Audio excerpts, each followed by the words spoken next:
endoplasmático rugoso. El retículo endoplasmático rugoso se denomina así porque lleva ribosomas adheridos a la cara citosólica de sus membranas. La adhesión de los ribosomas se lleva a cabo por su subunidad mayor, estando esta unión mediada por la presencia en la membrana reticular de unas glucoproteínas transmembranosas del grupo de las riboforinas, que no se encuentran en el retículo endoplasmático liso.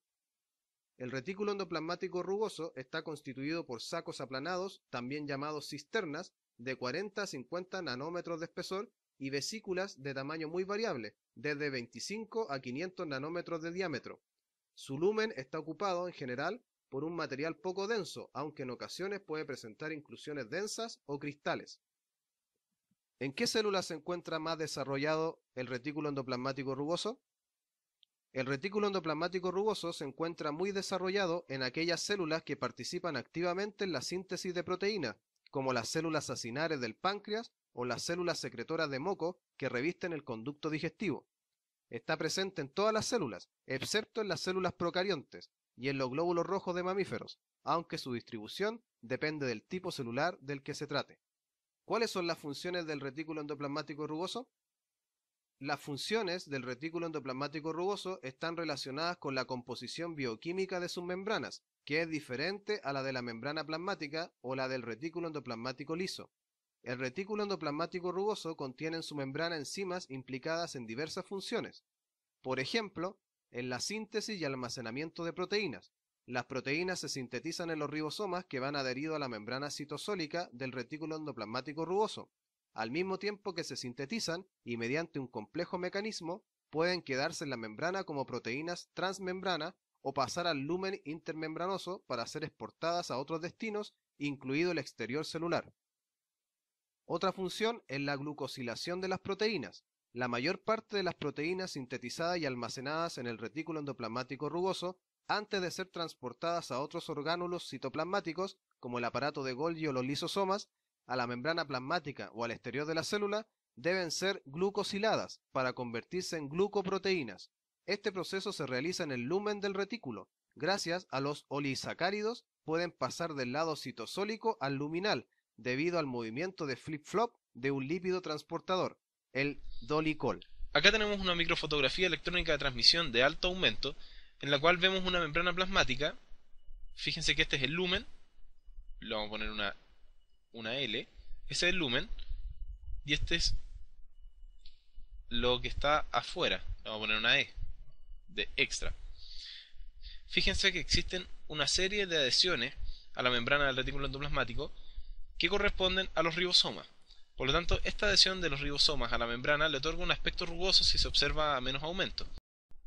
Acá tenemos otra fotografía de lo que es el complejo entero del retículo endoplasmático, sus segmentos lisos y sus segmentos rugosos. Y acá tenemos un esquema tridimensional de lo que sería el retículo endoplasmático en sí. Y tenemos lo que es la zona del retículo endoplasmático rugoso, que son como unas hojas, este que tenemos acá. Fíjense que son como unas verdaderas hojas, donde la línea verde demarca el lumen. Y nos fijamos en el retículo endoplasmático liso, que es un sistema bastante entramado de una especie de trabéculas, que es este de acá, que lo vamos a analizar más adelante. Entonces hablemos un poco de cómo continúa la expresión proteica una vez que ya empieza la traducción y cuál es el rol que tiene el retículo endoplasmático. Fíjese que las subunidades ribosómicas libres pueden formar un ribosoma, como lo vemos acá. Vamos en esta dirección y acá tenemos nuestro RNA mensajero que va a ser leído de 5' a 3', y este es el sitio de salida del péptido en formación. Pero fíjense que este ribosoma está acoplado a la membrana del retículo endoplasmático, y fíjense que existen poros o complejos translocadores, como los vamos a denominar de aquí en adelante, y una proteína que es capaz de interactuar con el ribosoma para poder anclarlo y poder formar este complejo de translocación proteica para que el péptido en formación caiga dentro del retículo endoplasmático. Y para que esto se lleve a cabo no es tan así como parece, sino que irrumpe una proteína que es bastante especial, que es esta, que es la proteína señal para el retículo endoplasmático rugoso, o conocida simplemente como partícula reconocedora de señal, o SRP. Y nos fijamos que esta es una foto bastante esquemática, pero que tiene dos dominios, un dominio de paro de la traducción y un dominio de reconocimiento del péptido señal, y un lugar de unión al receptor de SRP. Y nos fijamos también que tiene una barra celeste que corresponde a un RNA denominado RNA SRP, que es propio de esta proteína, el cual puede interactuar a la subunidad mayor del ribosoma para precisamente tener esta función que vemos acá. Tenemos nuestro ribosoma en esta zona que está traduciendo y nos fijamos que ya partió y existe un péptido señal que está en la parte, en este caso, está en el extremo inicial del péptido, acá, este péptido que se ve en rojo, y nos fijamos que esta partícula de reconocimiento, esta SRP, entra al ribosoma y causa una pausa en la traducción. Esta pausa da tiempo para que este ribosoma, este como sándwich entre RNA mensajero, subunidad menor y subunidad mayor, pueda acoplarse perfectamente entre esta proteína reconocedora del ribosoma, el translocador proteico y el receptor de la SRP, para que perfectamente se escinda esta SRP y el complejo del ribosoma quede como adherido a lo que es este complejo de translocador de péptidos y la traducción continúe, pero esta vez fíjense que el péptido señal que habíamos destacado acá en rojo quedó adherido a lo que es el translocador proteico y de esa manera el péptido está creciendo dentro del retículo endoplasmático. Dependiendo de la naturaleza que sea este péptido, si es que está destinado a ser una proteína transmembrana de un solo dominio, de varios dominios, o si es que está destinado a ser una enzima globular soluble, una de las modificaciones más importantes que ocurre en el retículo endoplasmático rugoso es la adición de un oligosacárido común a diversas proteínas que se van formando en una de las cadenas laterales que tenga un residuo de asparagina, que es un aminoácido, que va a ser conjugado con un aminoácido común que puede variar en cuanto al número, pero que la composición básicamente está hecha por N-acetilglucosamina en naranjo, por manosa en azul y por glucosa en verde.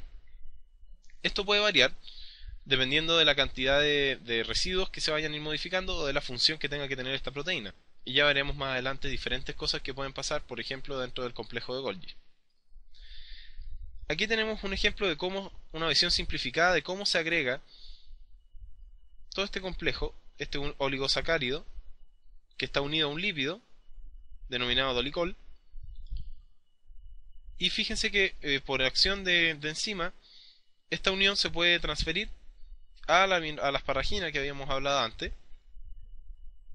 Y finalmente queda este residuo agregado a lo que es la asparagina.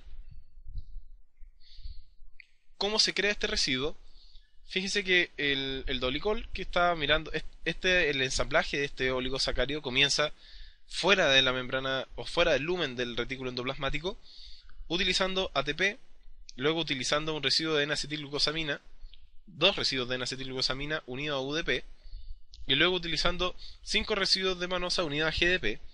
Y cuando ya este oligosacárido ya ha sido creado y está mirando hacia el citosol, por unas enzimas llamadas flipasa, este dolicol se invierte, de aquí pasa a mirar para allá, y de aquí se agregan 4 residuos más de manosa y 3 residuos de glucosa para formar el oligosacárido que habíamos hablado anteriormente.